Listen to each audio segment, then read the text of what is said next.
Welcome back to the VSHR Pro Academy channel, and you are a professional you are working on to make your company more successful. And it's so much important that as a professional, as a C-suite executive, a director or a manager, it's so much important that for you to have a great productive morning, because this is the productive morning give you the great start of the day. Like an example, there's a lot of experts say that if you could have something great start, you're almost half done, right? So in this one, I'm going to help you out by giving total 6 tips how you can have a great start for yourself and transmit that great start to your whole team. You want that right? Let's get started.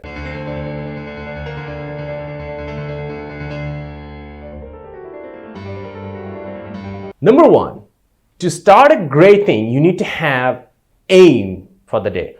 To make sure that to have an aim of the day, you have to have a desire that you wanted to have a great things done for yourself and for your team on that day. So it's so much important that to have a good morning routine. So like an example, if you're waking up in early morning, when you're getting to work, one of the great ways to start the day is say good morning to your team members. So that will give a good vibe to a whole team member. Like an example, myself, whenever I go to companies, I always go and start a day with good morning. And you can say everyone on the way to team members, to your colleagues, and you can tell them good morning, and that will create a great vibe and positivity in the morning so you can transmit to your team. And this is the thing is about, you need to aim, you want to have a great morning. If you don't have an aim to have a great morning, it will never happen. So you need to aim first. Number 2, the big questions you need to ask about. What matter the most today?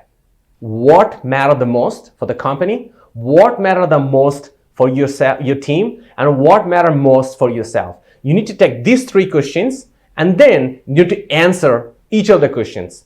So one of the way you could do is about when you're on the way, if you're in the car, go to the work in the morning, you can ask these 3 questions to yourself. Or another great way doing this one is about, you can, today at 5 p.m., you will ask those 3 questions and before leaving to your office. So I personally prefer to ask those 3 questions myself at 5 p.m. rather than waiting for tomorrow, because that will really give me the window over the weekend or over the evening, and even on the way back to office when I'm quite happy and joyful because I had a great day at work already and I have achieved what I want to do, and I use that pleasure to add my additional energy to drive and craft my tomorrow so I can have a great tomorrow as well. Number 3, avoid multitask. Actually, multitasking is a very lie. No one is multitasking. Even the computer has so many core processing. It's the way it's processed, it's not really. And we humans, we're not multitasking. So we actually basically turn off one process to start another process. So just one process is taking over another one. So when you do this multitasking one, it actually creates a lot of overhead of time. So it takes us to shift our mind from one places to another places.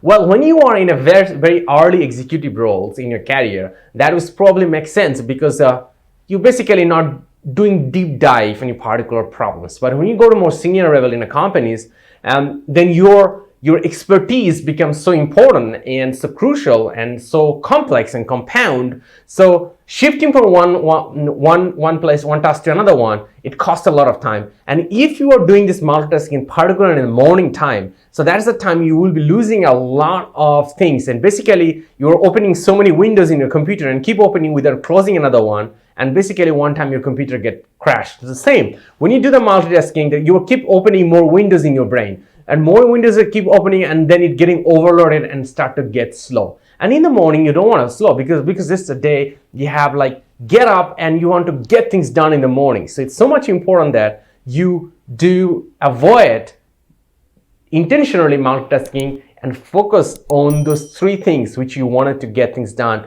And if you said that you wanted top 2, you want to get it done, like what is the most important for a company, what is the most important for your team, and what is the most important for yourself. But if you just answer those 3 questions in the previous day, in this morning, you can focus to get those 3 done in the morning, and afternoon, you can focus on other aspects. If you could do this 3 things done in the morning, you will be in winning position on the day.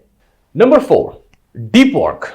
So this is very important. There is a book about this deep work, but you can read it out. But here is the point I want to tell you. So deep work is a place where you really focus about one thing and just get it done. And to do the deep work, one of the things is about, you need to avoid interruptions. So there is a lot of other way we can actually get interrupted. Like an example, if you're at work, on your leader, people coming on and people calling you and sending you an email. Email actually is great interruptions that can actually make your day so much full of interruptions, and you never can believe. It's about phone notification, about the emails, if you're using laptop, the pop-up notification in the browser. So one this part you could do is about avoid that all kind of interruption for your day. Like an example, if you're doing any particular task for yourself on that particular time in your deep work movement, you should be, so my recommendation in this one is every day pick up 2 hours, and just that 2 hours is for deep work. So put down a deep work when you have a great energy. You probably have in the morning, or maybe at 3 p.m. to 4 p.m. or 3 p.m. to 5 p.m. if you have a great energy to focus ability based on yourself, your body clock, because normally people have different body clock. For myself, deep work works great in the morning, but actually being my leadership role, there's a lot of things come on in the morning, and that doesn't really let me do in deep work. So normally I do deep work in the afternoon after 3 p.m. to 4 p.m. or 5 p.m. That's my time to deep work. So you do deep work and turn off every notification, and you can basically go ahead and tell your team that, hey, these times normally I do deep works. So if you have something important that time, just coming along after that time, and if something exactly on fire already, then yes, come and talk to me. Then I will break out my deep work and I'll help you out, because it's much more bigger than me and because something on fire already. So practice the deep work, and that will help you to great morning and great start of the day as well.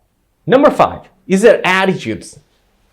To set up a great attitudes is one of the key things is about always you need to ask these mastering questions: when and what and who. So this is the 3 things will help you to really establish a great attitudes about your work.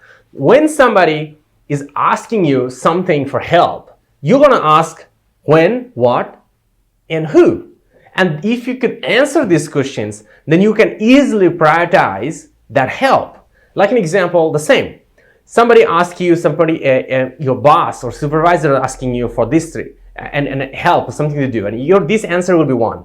But let's say your one colleague which has no direct connection with your service model giving you an ask, and if you ask these 3 questions, you already know when to answer. The same, somebody making calls for you from Facebook because the person know you in social media and making a call on a Facebook call, and you know how to answer this question: when, what, and who. And then you can set a great priority for that one. Then that could be much easier for you, that you want to attend this call, or when you should attend this call, and what you should give back to this call. Or example, if you could just do these 3 things for every interactions you are doing around you at work and after work, you could have a great morning as well. Because, like example, the way you are coming to the work, you are in the car or you're on the motorbike or you're driving something, if you could, there is a high chance that you even get interrupted that time too. And you can use this through.